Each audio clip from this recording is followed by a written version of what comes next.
Brother Eli Soriano, kasalukuyan palang nasa gitna ng kontrobersya. 3 taon na nakalilipas nang siya ay sampahan ng kasong pangahalay. Spiritual birthday Christmas. Pinapunta niya ako, pala ko naman, bibigyan ako ng regalo. Ayun pala, yun ang regalo.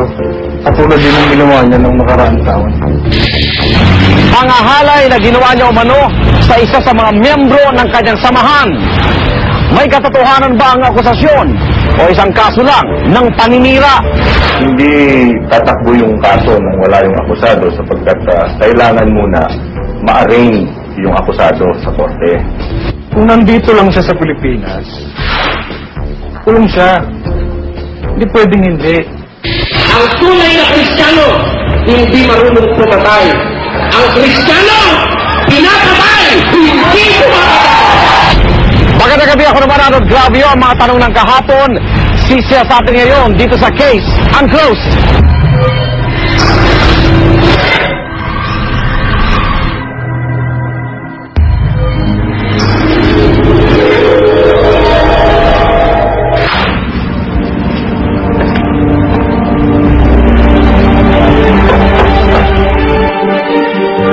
Hindi raw malilimutan ni Daniel Verdiano ang hapon ng May 17, taong 2000. Pinatawag daw siya ng leader ng relihiyong kanyang kinabibilangan.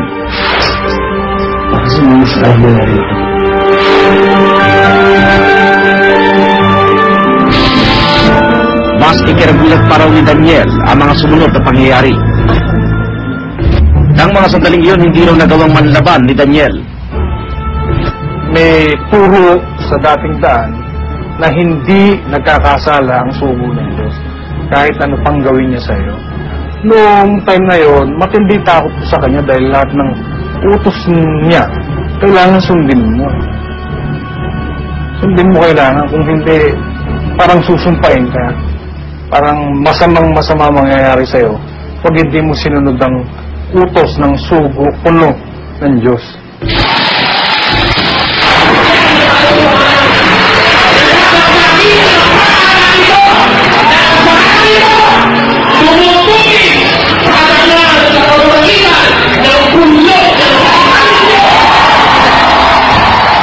Ang itinuturo ni Daniel na nagsamantala sa kanya, ang leader ng ang dating daan, na si Brother Eliseo Eli Soriano. Sinirap namin kunin ang panig ng ang dating daan tungkol sa kaso ni Daniel. Pero matapos ang ilang beses ng pagpapadala namin ng sulat at pagtawag sa kanilang opisina, wala kami nakuha sagot kung magpapaunlak ba sila ng panayam o hindi.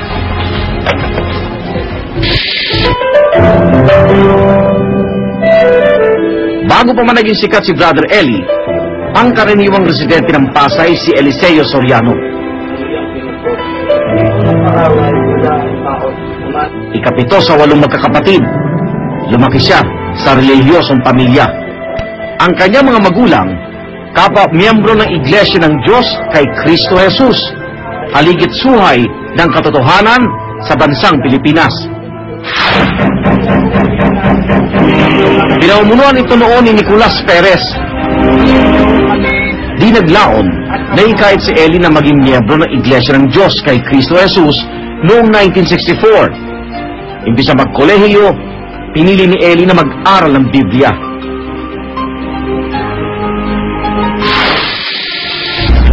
Magandang umaga po. Pwede po ba kayo mabasa ng salita ng Diyos? Ang mga natutunan sa sariling pag-aaral ng Biblia, itinuro raw niya sa kanyang mga kababayan.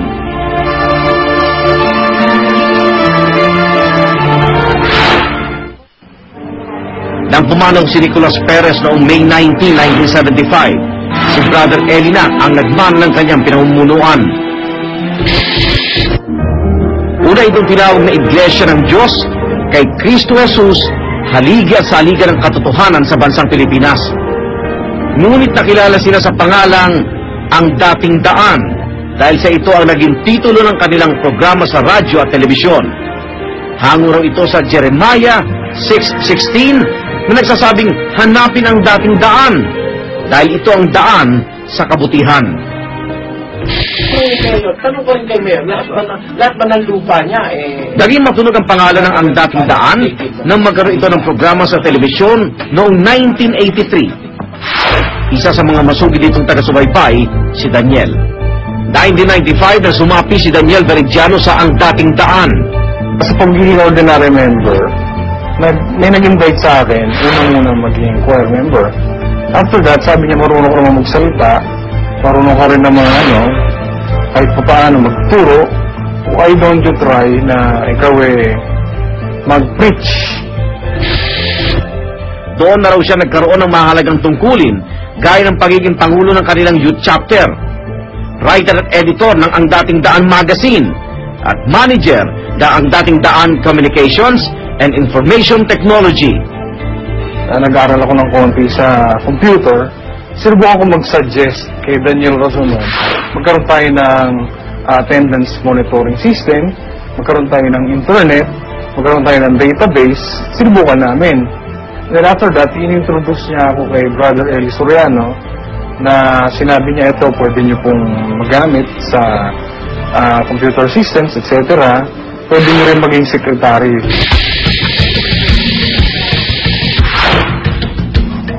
Taong 2000 na maging Assistant General Secretary si Daniel ng Ang Dating Daan. Nanirahan na siya sa ADD Convention Center sa Apalit, Pampanga. Nang naging major function sa kanya, yung mga records ng iglesia, malaki yung pagtitiwala niya, pati sa checking account niya, pinagtitiwala sa amin, and sa ministeryo, sa pag-aaral, ako nag-handle noon bago magturo si Soriano. Noong mga panahon na yun, umano naganap ang pangahalay sa kanya ni Soriano. Naulit pa raw ito noong sumunod na taon. June 8, 2001, spiritual birthday ko. Pinapunta niya ako, ala ko naman, bibigyan ako ng regalo. Ayun pala, yun ang regalo. Katulad din ng ginawa niya noong nakaraang taon. Ayon kay Daniel, hindi pa rin niya nagawang manlaban.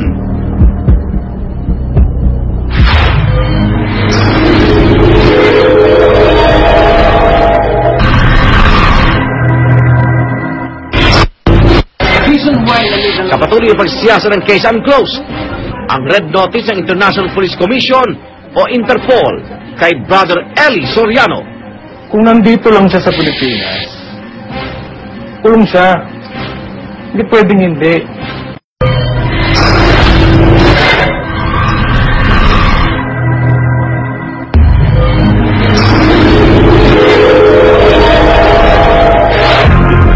Taong 2004 nang magdesisyon si Daniel Veridiano na lisanin ang ADD Convention Center. Kung hindi ako lalaban, hindi ako magsasalita, maraming mapapahamak. At kailangang malaman nila na ganun siya. Hindi siya malinis at hindi siya totoo. Nagtaguraw siya panandali. Binasa ni Daniel ang pananahimik noong September 2005. Nagbigay siya ng salaysay sa Office of the Provincial Prosecutor ng Pampanga tungkol sa umano'y panlalapastangan sa kanya. Si Atty. Alex Avisado at iba pang abogado sa kanyang opisina ang humawak ng kaso ni Daniel. Six pro bono.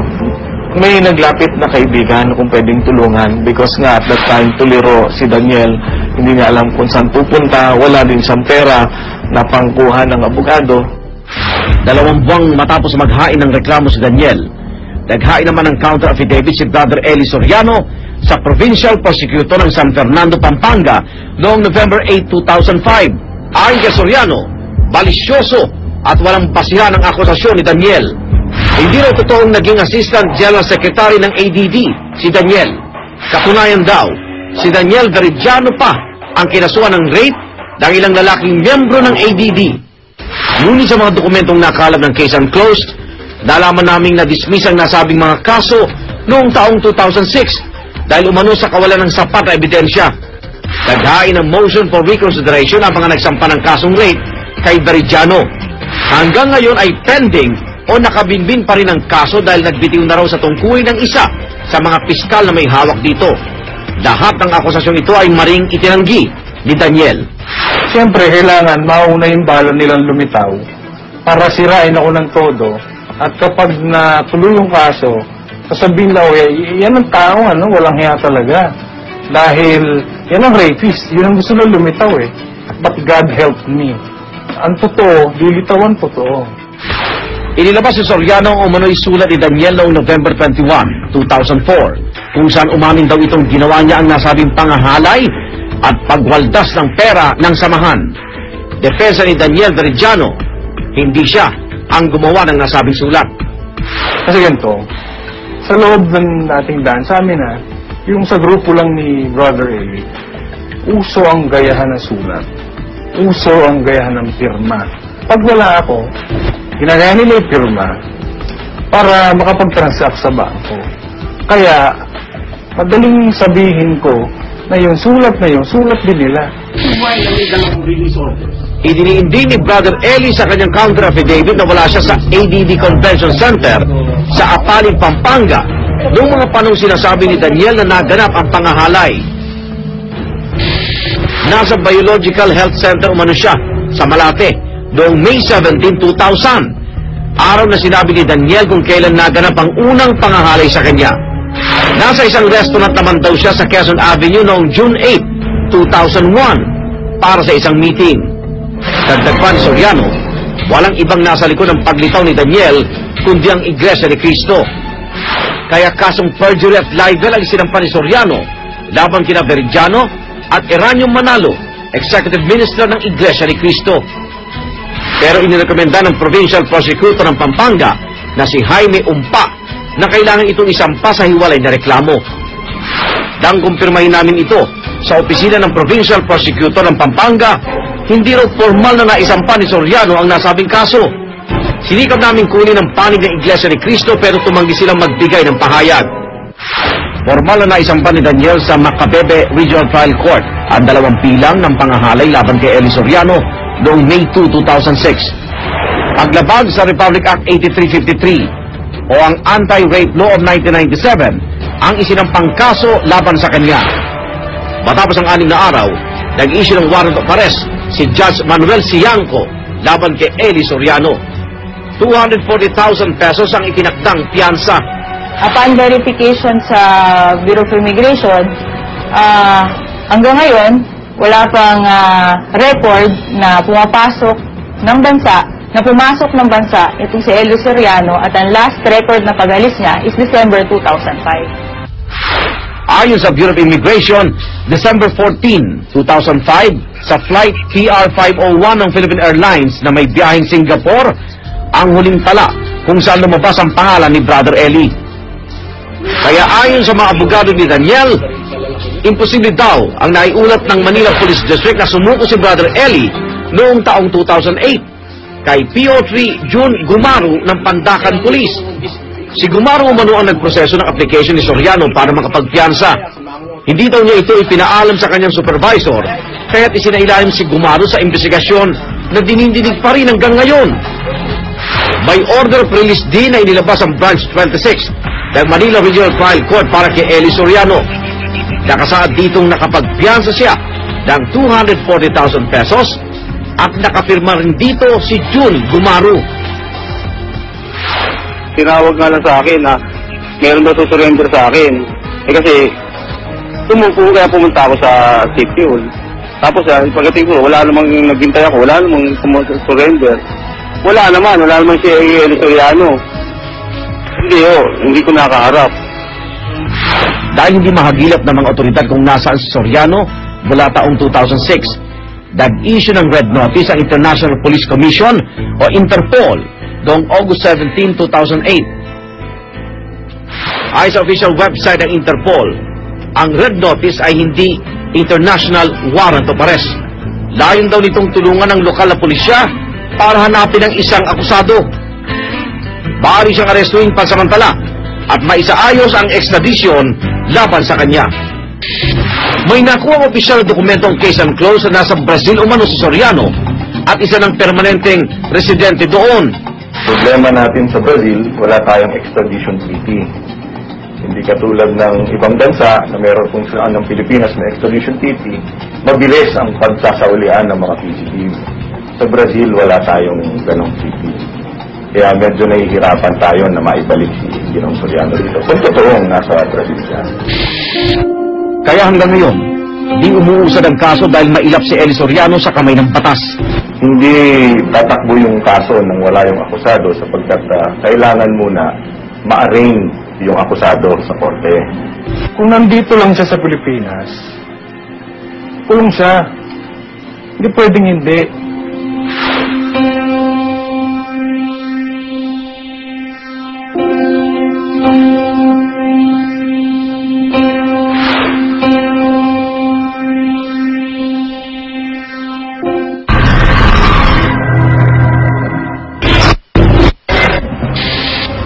Sa patuloy na pagsisiyasat ng case unclosed. Dito naman sa rape by way of sexual assault, ang kanyang penalty ay prisyon mayon, which is very much bearable. Kasi ang range niya, kung di makakamali, ay 6 years and 1 day to 12 years.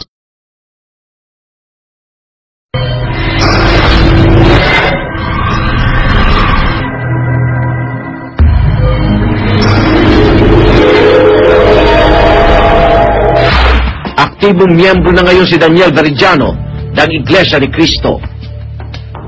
Wala nang dahilan para magtagal pa ako ron. Ito lang nakaraang June 2, 2009, nakasilang pagdinig sa Macabebe Regional Trial Court sa kasong isinampa ni Daniel Veridiano. Ayon daw sa abogado ni Soriano si Attorney Alfredito Forteza, nasa ibang bansa si Brother Eli kaya hindi ito nakadalo. Dahil dito, nag-issue ng panibagong warrant of arrest ang presiding judge sa si Lucina Alpes Dayaon laban kay Soriano. Sa August 11 daw ang itinakdang araw ng susunod na pagdinig. Ayon kay Atty. Dennis Pulma, dating presidente ng Men Opposed to Violence Against Women Everywhere o MOVE, ang unang anti-rape law sa Pilipinas ay tumukoy lamang sa rape by sexual intercourse. Ibig sabihin, babae ang biktima at lalaki ang salarin. Nagbago raw ang konseptong ito dahil sa Republic Act 8353 o ang Anti-Rape Law of 1997. Dahil nga sa 1997 na rape law, ngayon, legally, pwede na maging victim ang isang lalaki. Ang offender pwede maging kapwa lalaki or pwede maging babae. Kasi nakalagay naman doon, by any person. So, irrespective of whether that person is a man or a woman or male or female. Pero may batas man ngayon para sa mga lalaking biktima ng rape. Mas mababa naman daw ang parusa para sa sinumang napatunayang nagkasala rito. Dito naman sa rape by way of sexual assault, ang kanyang penalty ay prisyon mayon, which is very much bearable. Kasi ang range niya, kung di makakamali, ay 6 years and 1 day to 12 years. Bagamat naninindigan si Brother Eli Soriano na pawang kasinungalingan ang mga akusasyon laban sa kanya, ang kanyang paglitaw at pagharap sa kaso ang inaasahang magbibigay lalo ng linaw sa mga naiwang katanungan. Tandaan niyo palagi ang utos ng Panginoong Hesus. Ang tunay na Kristiyano, hindi marunong pumatay. Ang Kristiyano, pinapatay, hindi pumatay. Hanggang sa susunod na Huwebes, ako naman Arnold Clavio. Ang mga tanong ng kahapon, sisiya sa atin ngayon dito sa Case Unclosed. Nakikita tayo sa kilometro, masasakot ka rin. At saka nakikita mo,